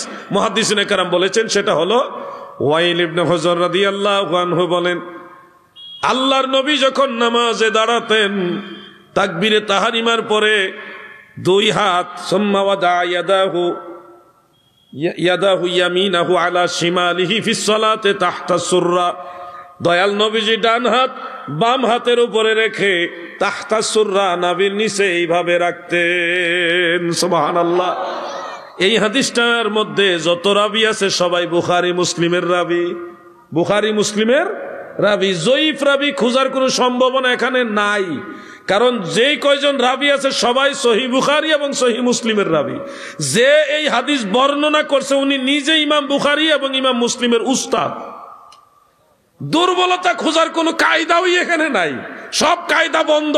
বুখারী মুসলিমের উস্তাদ বর্ণনা করছে আর উনার উপরে যে 2-3 জন রাবী আছে তারাও বুখারী মুসলিমের রাবী, মানে সর্বসম্মতিক্রমে সেকা রাবী। এই হলো আমাদের একটা হাদিস। আরো আছে 8টা, টোটাল 9টা হাদিস। টোটাল কয়টা? 9টা। এবার প্র্যাকটিক্যাল একটা আমল একজন যুবকের মাধ্যমে আমি দেখাবো। সেটা হলো সহিহ মুসলিমের একটা হাদিস। ওয়াইল ইবনে হুজর রাদিয়াল্লাহু আনহু বলেছেন, প্রিয় নবীজি যখন নামাজে দাঁড়াতেন, সুম্মা ওয়াদা ইয়াদাহুল ইয়ুমনা কাফফাহু আলাল কাফফি, মানে নামাজের ডান হাতের কবজিটা বাম হাতের কবজির উপরে উনি রাখতেন দয়াল নবীজি। এই হাদিসটা বুকের উপরের কথাও নাই, নাভির নিচের কথাও নাই, কোনো জায়গার কথা উল্লেখ নাই। কিন্তু আমরা যদি বাম হাতের কবজির উপরে ডান হাত রাখি, বাম হাতের কবজির উপরে ডান হাত যদি রাখি এবং কোনো ধরনের পক্ষপাতিত্ব না করি, উপরও ঠেলবো না নিচেও ঠেলবো না, ঠেলাঠেলিতে না যাই, দলাদলি না করি, নিরপেক্ষভাবে যদি আমরা আমল করি, হাতটা অটোমেটিক নাভির নিচে চলে যায়, নেওয়া লাগে না, এমনি চলে যায়। কথা বুঝতেছেন না আপনারা? এমনিতেই চলে যায়। আমি যদি কবজিতে ধরে বুকের উপরে রাখি, তাহলে এটা কিন্তু জোর বা শক্তি প্রয়োগ করে নিলাম, এমনি এমনি গেল না, আমি নিজে নিলাম। আর নাভির নিচে আমার নেওয়া লাগে না, এটা এমনি চলে গেছে। তার মানে সহিহ মুসলিমের ওই হাদিস থেকে বোঝা যাচ্ছে নামাজের ভিতরে নাভির নিচে হাত ধরাটাই হলো সুন্নত। সুবহানাল্লাহ বলে। এই জন্য আপনাদেরকে বলি, এখানে আরেকটা পেশ আছে। পেশটা হলো যে মহিলারা বুকের বরাবর হাত বাঁধে কেন? তারা তাহলে কি ওই হাদিসের উপর আমল করে? উত্তর শুনুন, এটাও জানতে হবে আপনাদের। মহিলারা কেন বুকের বরাবর হাত বাঁধে? আমরা কিন্তু স্পষ্ট বলতেছি বুকের বরাবর, বুকের উপরে না। অর্থাৎ যেই হাদিসগুলিতে আলাস সাদর বুকের উপরের কথা আছে, ওই হাদিস অনুযায়ী মা বোনরা হাত বাঁধে, বিষয়টা এরকম নয়। বরং কোরআনের আয়াত অনুযায়ী ওনারা বুক বরাবর হাত বাঁধে। কোরআনের আয়াত, কোন আয়াত? সূরা বাকারা 238 নম্বর আয়াত। বিসমিল্লাহির রহমানির রহিম। হাফিজু আলাস সালাওয়াতি ওয়াস সালাতিল উস্তা ওয়া কুমু লিল্লাহি কানিতিন। আল্লাহ তাআলা বলেন, তোমরা নামাজের প্রতি যত্নবান হও, বিশেষ করে মধ্যবর্তী নামাজ। ওয়া কুমু লিল্লাহি কানিতিন, এবং তোমরা আল্লাহর প্রতি বিনয়ের সাথে দাঁড়াও, নম্রতার সাথে দাঁড়াও। নামাজে দাঁড়ানোর নির্দেশ হলো বিনয়ের সাথে, নম্রতার সাথে। একটু ভালোভাবে মনোযোগ দেন, নাইলে কথাটা বুঝবেন না। কোরআনের আয়াতে নামাজে দাঁড়ানোর ক্ষেত্রে বিনয় এবং নম্রতাকে আল্লাহ শর্ত দিয়েছেন। বিনয়, নম্রতা। এখন একটা পুরুষ লোক এইভাবে দাঁড়াইলো, ধরেন এইভাবে দাঁড়াইলো, আর কি এইভাবেই দাঁড়াইলো। আরেকজন পুরুষ লোক তিনি এইভাবে দাঁড়াইলো। দুইজন যুবক দাঁড়াও না, প্র্যাকটিক্যাল বুঝাই। একজন দাঁড়াও, দুইজন দাঁড়াও। তুমি নাভির নিচে হাত ধরো, ধরে ওদিকে ঘুরো। আর তুমি বুকের উপরে ধরো লামা জাবিদের মতো, ধরে ফাউটি একটু সরায় দাঁড়াও। আরো সরাও, ফাও সরাও, বেশি বেশি করে সরাও, ফাও সরাও, ছড়ায় ছড়াও। এই যে চেগায় দাঁড়াও, আরো মেলাও। হ্যাঁ ঠিক আছে, এবার আর ঠিক আছে। একজন বুকের উপরে হাত বাঁধছে, পা দুইটা মেলায় দাঁড়াইছে। আরেকজন নাভির নিচে হাত বাঁধছে, পা দুইটা স্বাভাবিক এইভাবে রাখছে। দুইজনই নামাজে দাঁড়াইছে। হাত বাঁধা এবং পা মেলানি বা পা রাখা, এই দুইটাকে কেন্দ্র করে কাদের দাঁড়ানোর মধ্যে বিনয় নম্রতা বেশি বোঝা যাচ্ছে? কার দাঁড়ানোর বলেন? একটু সবাই বলেন, কার? বুকের উপরে? কার? নাভির নিচে। মাশাআল্লাহ, বসেন আপনারা, বসেন, আপনাদের ধন্যবাদ। দেখেন, কোরআনের আয়াত যদি আপনি বাস্তবতার নিরিখে আমল করেন, তাহলে অটোমেটিক প্রমাণ হয় আমাদের বাপদাদারা যেভাবে নামাজ পড়েছে এটা আল্লাহর কোরআন অনুযায়ী সঠিক নামাজ। মারহাবা বলেন। এবার শুনেন, মহিলাদের কথা বলছিলাম। ফুকাহায়ে কেরাম কোরআনের এই আয়াত থেকে, হুজুর কই যান? হুজুর প্রিন্সিপাল হুজুর গেল কই? আপনি উপর আসছেন, তাহলে খালি হলে খারাপ দেখা যায়। আসেন, পরে আবার যায়েন, আসেন। স্টেজ খালি হইলে অসুন্দর লাগে। হুজুর বয়স্ক মানুষ, দীর্ঘ সময় বসছে, আবার যাবে, আবার আসবেন। কিন্তু গেলে আইলে স্টেজটা ভরপুর থাকুক, এটা চাই আমি। আর অল্প কিছু সময়, আমি আর বেশি সময় কষ্ট দিব না। একটু দরুদ শরীফ পড়ুন। আল্লাহুম্মা সাল্লি মাওলানা মুহাম্মদ। এবার ঠিক আছে, সুন্দর হয়েছে। এই দুনিয়া পরে থাকবে, আমরা একদিন থাকব না, সবাই আমাদের ভুলে যাবে, নবী গো আপনি ভুইলেন না। আল্লাহুম্মা সাল্লি আলা মারহাবা।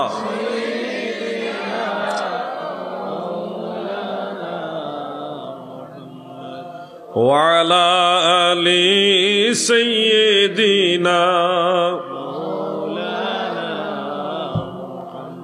এদিকে নজর করেন সবাই, এদিকে তাকান, বলেন ওয়াজ কই আসিলাম? হ্যাঁ মাশাআল্লাহ, মনোযোগ, মাশাআল্লাহ, মারহাবা। পুরুষের হাত বাঁধার বিষয়টা বুঝলাম যে পুরুষ লোক এইভাবে দাঁড়াইলেই কোরআনের আয়াত অনুযায়ী বেশি বিনয় নম্রতা বোঝায়। মহিলাদের বিষয়টা আবার খেয়াল করেন, খুব মনোযোগ।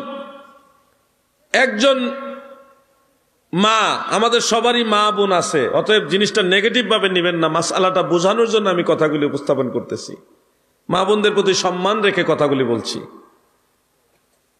একজন মেয়ে আপনার স্ত্রীকে নিয়ে আপনি ভাববেন, সে যদি আপনার সামনে এইভাবে দাঁড়ায়, নাভি নিচে হাতটা বাঁধে এবং হাত দুইটা এইভাবে রাখে, তখন এই পেটের কাপড়টা চাপ পড়বে, পরার কারণে সিনার কাপড়টা চাপ পড়ার কারণে ওনাদের স্তন ভেসে উঠবে, লজ্জাস্থান আরো ভাসবে।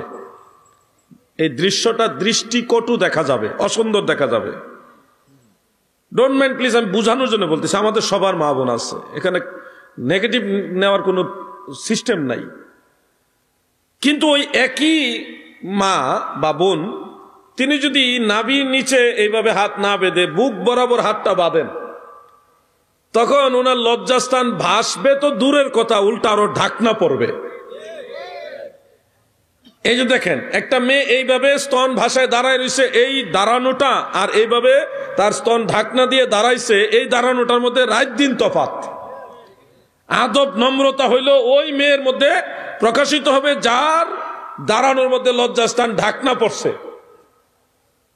আর লজ্জাস্থান ভাসাইয়া নাভির নিচে এভাবে যদি হাত বাঁধে, তখন এটার মধ্যে একটা মানে কি একটা দৃষ্টিকটু পরিস্থিতি দেখা যাবে। মনে রাখবেন, নামাজে অন্যান্য মাসআলার ক্ষেত্রে মহিলাদের লজ্জাস্থান ঢাকনা পরাটাকে গুরুত্ব দেওয়া হয়েছে। যেমন মুসান্নাফু আব্দুর রাজ্জাক এবং ইবনু আবি শাইবা, সুনানুল কুবরা লিল বাইহাকি, মুআজামুল কাবীর লিত তাবারানি, এই কয়েকটা কিতাবের মধ্যে আমি অনেকগুলো হাদিস পেয়েছি, যেই হাদিসগুলির মধ্যে নামাজের মহিলাদের কিছু ভিন্নতা প্রিয় নবীজি এবং সাহাবায়ে কেরাম উল্লেখ করেছেন। এক কথায় একটা হাদিস আমি আপনাদের শোনাই। আন ইবনে আব্বাস রাদিয়াল্লাহু তাআলা আনহুমা قال انه سئل عن صلاه المراه فقال تجتمع وتحتفظ। অর্থাৎ হযরত ইবনে আব্বাস এবং আরেকটা রওয়ায়াত আছে হযরত আলী রাদিয়াল্লাহু আনহু থেকে, মহিলাদের নামাজ সম্পর্কে ওনাকে প্রশ্ন করার পরে তিনি বলেছেন, মহিলাদের নামাজ হবে জড়সড় হয়ে এক অঙ্গ আরেক অঙ্গর সাথে লাগিয়ে। এক কথায় উত্তর দিলেন। যেমন আমি বুঝিয়ে দিচ্ছি আপনাদের, পুরুষ লোক সেজদা দিলে সিনা এবং জমিনের মাঝে একটু গ্যাপ থাকতে হবে, যেন ছোট্ট একটা বকরির বাচ্চা আসা যাওয়া করতে পারে। এটা সুন্নত। কাদের জন্য? পুরুষের জন্য। মহিলাদের বেলায় আবার এই গ্যাপ রাখা চলবে না, তারা এই সিনা মাটির সাথে মিশিয়ে দিবে। পুরুষ লোক সেজদার সময় হাত এইভাবে একটু ফাঁক রাখতে হয়, কিন্তু মহিলারা ফাঁক রাখবে না, মহিলারা এইভাবে হাত মাটির সাথে সিনা এবং মাটির সাথে লাগিয়ে মিশিয়ে দিবে। পুরুষ লোক সেজদার সময় কোমর উঁচা করে রাখবে, নরমাল যেভাবে হাঁটু জমিনের উঁচা করে রাখবে, কিন্তু মহিলারা ওরকম করে রাখবে না, তারা কোমর একেবারে নিচা করে দিবে, এটার সাথে পেট মিলিয়ে দিবে, একবারে উরুর সাথে পেট মিলিয়ে দিবে, জড়সড় হয়ে যাবে। এই বেশকমগুলি কেন করা হইল? ডোন্ট মাইন্ড প্লিজ, আমাদের মা বোনদের প্রতি শ্রদ্ধা সম্মান তাজিম রেখে কথাগুলি আমি বলছি মাসআলা বোঝানোর জন্য। আমাদের সবারই মা বোন আছে, দয়া করে কেউ নেগেটিভ দৃষ্টিতে নেবেন না। একটা মা যদি পুরুষের মতো কোমর উঁচা করে সেজদা দেয়, তখন এই দৃশ্যটা পিছন থেকে একটা কটু দৃশ্য দেখা যাবে, অসুন্দর। আবার একটা মহিলা সে সেজদা দিয়ে হাত পুরুষের মতো এইভাবে ছড়ায় রাখলে তার স্তনটা পুরুষের মতো যদি সিনাটা উপরে জমিন থেকে গ্যাপ রাখে তো স্তন ঝুলে থাকবে, দৃশ্যটাও খারাপ দেখা যাবে। Don't mind please. ইসলাম কত সুন্দর ধর্ম দেখেন। নামাজের ভিতরেও যেন মা বোনদের লজ্জাস্থানগুলি প্রকাশ না হয়, বরং ঢাকনা পরে। এই জন্য মহিলাদের নামাজের ওই গুরুত্বপূর্ণ বিষয়গুলি পুরুষের চেয়ে পরিবর্তন করে দেওয়া হয়েছে। সুবহানাল্লাহ বলে। নামাজের ভিতরে যেন মা বোনদের লজ্জাস্থান প্রকাশ না হয়। তার মানে নামাজে মহিলাদের লজ্জাস্থান ঢাকনা পরার বিষয়টাকে গুরুত্ব দেওয়া হয়েছে। এই সামগ্রিক বিষয় দেখেন, পুরুষ হাত উঠাবে কানের লতি পর্যন্ত, এটা সুন্নত। কিন্তু মহিলাদের বেলা এতটুকু হাত উঠানোর প্রয়োজন নাই। অনেকগুলি আসারের মধ্যে পেয়েছি, হাদিসের মধ্যে পেয়েছি, ওনারা শুধু বুক বরাবর ইশারা করে হাত বেঁধে ফেলবে, সর্বোচ্চ কাঁধ পর্যন্ত ইশারা করবে। ওনাদের আমাদের মতো এইভাবে হাত তোলার দরকার নাই। ওনারা এই হাত এইভাবে ইশারা করে হাত বেঁধে ফেলবেন। কেন? একটা মহিলা, একটা মা, সে যদি এইভাবে পুরুষের মতো হাত তোলে তখন তার সিনাটা ভেসে উঠবে, লজ্জাস্থান প্রকাশ হবে। মহিলাদের লজ্জাস্থান যেন এই তাকবীরে তাহরিমার হাত তোলার সময়ও ভেসে না উঠে, এই জন্য মহিলাদের হাত তোলার সীমানাও কমায় দেওয়া হয়েছে। সুবহানাল্লাহ। ফুকাহায়ে আহনাফ, অন্যান্য মাযহাবের ইমামরাও পবিত্র কোরআনের সূরা বাকারার 238 নম্বর আয়াত, ওয়া কুমু লিল্লাহি কানিতিন, এই আয়াতের তাফসীর করে তিনারা মহিলাদের হাত বাঁধার ক্ষেত্রে বলেছেন মহিলারা বুক বরাবর হাত বাঁধবে যেন তাদের লজ্জাস্থান ঢাকনা পরে, এটাই তাদের সতর ঢাকনা পরার ব্যাপারে উপযোগী। সুবহানাল্লাহ। মহিলাদের বুক বরাবর হাত বাঁধার মাসাল আসছে কোরআন থেকে। কোথা থেকে? কোরআন থেকে। বিষয়টাকে আপনারা বুঝতে পারছেননি? পুরুষের নাভির নিচে হাত বাঁধি কেন, মহিলারা বুক বরাবর হাত বাঁধে কেন, বিষয়টা বুঝতে পারছেন আপনারা? এবার আসেন আমি আরো একটা মাসালা বলি। আমি কি নিজের থেকে বলবো না আপনারা নিজেরা প্রশ্ন করবেন? কোনটা ভালো হবে? সময় যেহেতু কম, নিজের থেকে বলবো। আচ্ছা, দ্বিতীয় মাসালাটা আমি বলবো আমিন জুরে না আসতে, এটা নিয়ে। আমরা সবাই নামাজের মধ্যে ইমামের পিছনে আমিন বলি, কিন্তু জুরে বলি না, আসতে বলি। আমিন নিয়ে ঝগড়া না, ঝগড়া হইলো আমিন জুরে না আসতে, ওইটা নিয়ে। আমরা কিন্তু আমিনের বিরুদ্ধে না, আমরাও আমিন বলি কিন্তু আসতে বলি। এই জুরে আসতের বেশ কম হলো কেন? শাফি মাযহাব, হাম্বলি মাযহাবের ইমামরা জোরে আমিনের মাসআলাকে গ্রহণ করেছেন এবং ওই অনুযায়ী হারামাইন শরীফাইনের ইমামরা আমল করে। হানাফি মাযহাবের ইমাম তিনি কি করলেন? আস্তে আমিনের বিষয়টা গ্রহণ করলেন। এখন বেশ কম হয়েছে দুই ধরনের হাদিসের কারণে। যারা জোরে আমিন বলে তাদেরও সহিহ হাদিস আছে, যারা আস্তে আমিন বলে তাদেরও সহিহ হাদিস আছে। এই বেশ কম হলো কেন? দুইটা হাদিসের কারণে, দুই ধরনের হাদিসের কারণে। আমরাও জোরে আমিন বলার হাদিস পড়েছি কিন্তু ওই হাদিসের উপর আমল করি না। কেন করি না?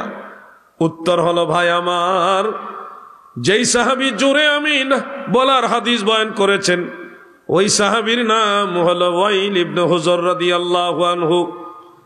তিনি বলেছেন, সাল্লাইতু মা রাসূলিল্লাহি সাল্লাল্লাহু আলাইহি ওয়াসাল্লাম فإذا قرأ غير المغضوب عليهم ولا الضالين فقال آمين ومد بها صوته وفي رواية أخرى ورفع بها صوته।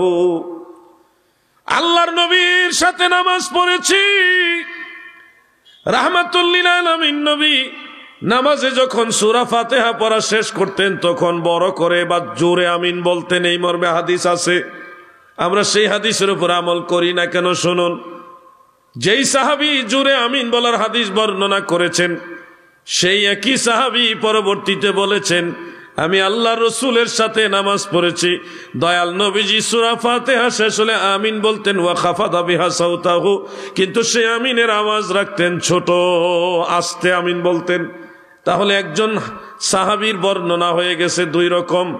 একবার তিনি বললেন নবীজি জোরে আমিন বলেছেন, আর একবার তিনি বললেন নবীজি আস্তে আমিন বলেছেন। দুইটাই সহিহ হাদিস। এখন দুই রকম হইল কেন? সাহাবারা তো মিথ্যা বলেন না, সাহাবারা তো সত্যবাদী। কেন দুই রকম হইল? কারণটা এবার বুঝে রাখুন। এই সাহাবী ওয়াইল ইবনে হুজর এবং তিনার সাথে আরো কয়েকজন সাহাবী মদিনা মুনাওয়ারায় এসে ইসলাম গ্রহণ করার পরে কিছুদিন নবীজি ওনাদের নামাজ শিক্ষা দেওয়ার উদ্দেশ্যে, নামাজে যে আমিন বলতে হয় এটা শিক্ষা দেওয়ার জন্য, তালিম দেওয়ার জন্য কয়েকদিন নবীজি জোরে আমিন বলেছেন। যখন ওই নতুন সাহাবীরা শিখলেন যে সূরা ফাতিহা পরে আমিন বলতে হয়, শিখা হওয়ার পরে আল্লাহর নবী আর জোরে আমিন বলেন নাই, আস্তে আমিন বললেন। তাইলে বোঝা যাচ্ছে জোরে আমিন বলার বিষয়টাও সত্য, আস্তে আমিন বলার বিষয়টাও সত্য। এখন আমরা জোরেরটা গ্রহণ করছি না, আস্তেরটা গ্রহণ করছি, কারণ জোরেরটা মূলত জোরে আমিন বলার জন্য ছিল না, সাহাবীদের শিক্ষা দেওয়ার জন্য, তালিম দেওয়ার জন্য ছিল। আর নবীজির সব সময়ের পবিত্র অভ্যাস ছিল, সুন্নত ছিল, সেটা হলো আস্তে আমিন বলা। এজন্য আমাদের পরিচয় হলো আমরা আহলে সুন্নাহ, কারণ আমরা সুন্নতের উপর আমল করি। নবী করিম সাল্লাল্লাহু আলাইহি ওয়াসাল্লাম এক সময় বলেছে কুরবানির গোশত 3 দিনের বেশি খাওয়া যাবে না। পরে আবার বলছে এখন থেকে যতদিন পারো খেতে পারো। এখন আপনারা কি আগের হাদিস আমল করেন না শেষেরটা আমল করেন? শেষেরটা আমল করেন না।